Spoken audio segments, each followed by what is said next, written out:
Hi guys, welcome back to my channel, Nigerian in London. If you are new here, welcome. If you are not new here, thank you so much for coming back. I really appreciate it.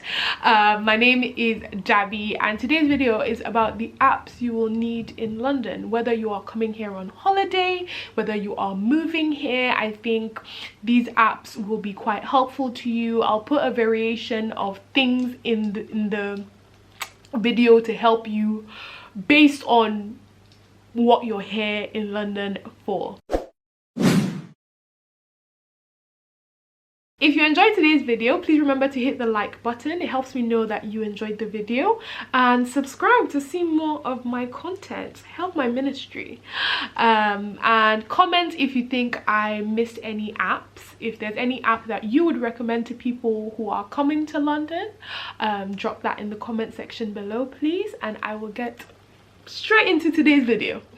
So I think something that is quite common for people who are coming to London or who are new to London is the fear of getting lost.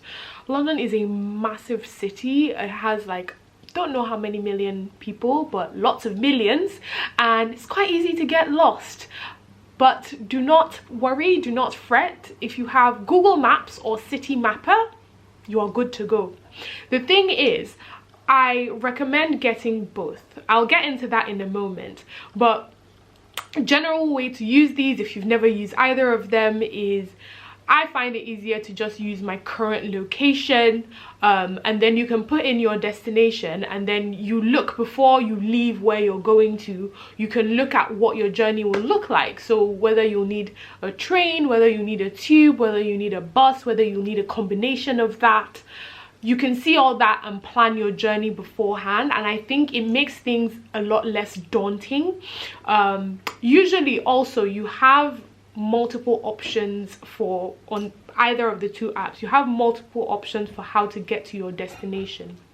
Another really sensible way to use either of the two apps, I can hear our microwave going. I think John is making food.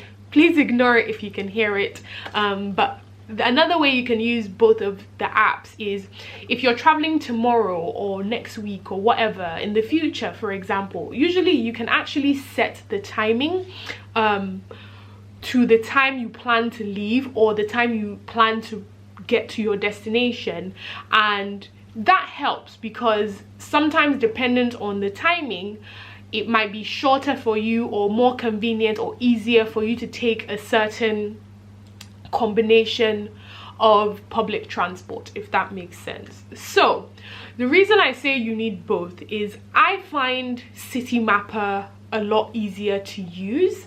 It's almost a lot more user-friendly. It's quite colorful. It has a feature, I believe, if you remember to start the journey, when you start the journey, it has a feature that will tell you like, oh, you're at this stop, you need to get down now, this is this next stop you need to go to. And something I really love is if there are multiple exits in the maybe train station or tube station, City Mapper will tell you which one is best to come out from, because that can be, if you've ever been to bank, that could be very confusing. So I think that's super helpful. Now the reason I say you also want Google Maps is I find Google Maps quicker to use, one, and two, if you're walking, I don't know what it is about walking, it's much easier to follow if part of your journey involves a walk and you need to like actually look at the map. Google Maps is much easier to follow for that. Also, last off with those two, City Mapper I found doesn't work as well when you go further away from the city. So once you start going to like zone 6, zone 7, zone 8, City Mapper can be a bit hit or miss. Next thing is also a transportation app, and this is Bus Times. Bus Times is, I believe, I might be mistaken, but I believe Bus Times uses the same kind of information feed as when you get to the bus stops have like a display of when the next bus is coming and all that kind of information.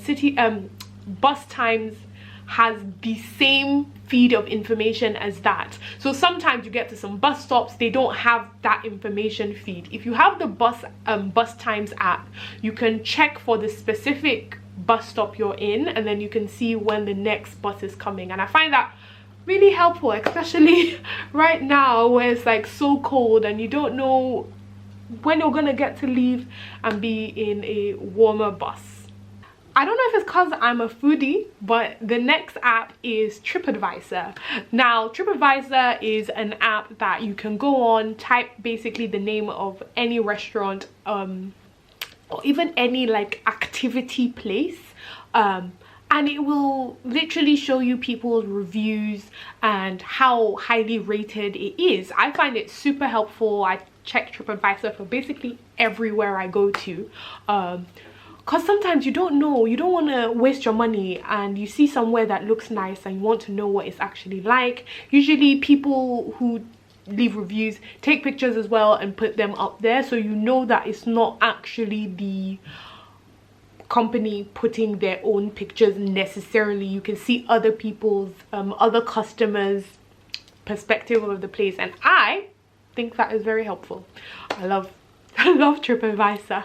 So one that I think will be super helpful if you live here or have just moved here is the NHS app. I actually don't think this one is as common as you might expect, but it definitely exists and is super duper useful. So basically it's an app by the NHS, and there's like a million really cool things. I don't know if I'm just a nerd, but there's a million really cool things about it, and it's very practically useful as well. First off, you get to see all of your medical history on your phone. All of the medical history that you have on the NHS, which is our National Health Service, you can see it all on your phone. All of the prescriptions you have, you can see them there as well. Your NHS number, if you ever need to reference it, you know it's always on the app on your phone. Dependent on your GP surgery, you can sometimes book actual, what's it called, through there. You can book like appointments. You can book appointments through there as well. And if you are vaccinated, which I definitely recommend, I am vaccinated, you can check and reference your vaccinations on there. So I traveled quite a lot. I say quite a lot. I traveled abroad 3 times last year. For every single travel I had, I needed to present my vaccination, whether here or abroad. It's really useful to have. You just know that you have everything healthcare related on your phone on the app, and I think that is really cool. A weather app. Now, it is absolutely no secret to anybody that the weather in the UK is extremely unpredictable. So usually it's good to know what to wear, what kind of clothing to wear, dependent on the weather, whether it's going to be a cold day, a warm day, moderate, I don't know if that's the word, day. You need a weather app. I just use the weather app that comes with my iPhone. Pretty easy. And also when I'm like traveling somewhere in a couple days or weeks or whatever, I bring up the selection for the weather of the place so I can kind of see what's going on there and what to pack. A banking app. Now, I think this is another one that's just super practical, to be able to check your finances, check what's going on money wise. Whatever bank you use will probably have an app service that you can download, and yeah, just it makes things easier. It makes you able to track things, especially if you use like a banking app like Monzo, for instance, which I use. You're able to almost like budget as well, and it just makes your life so much easier.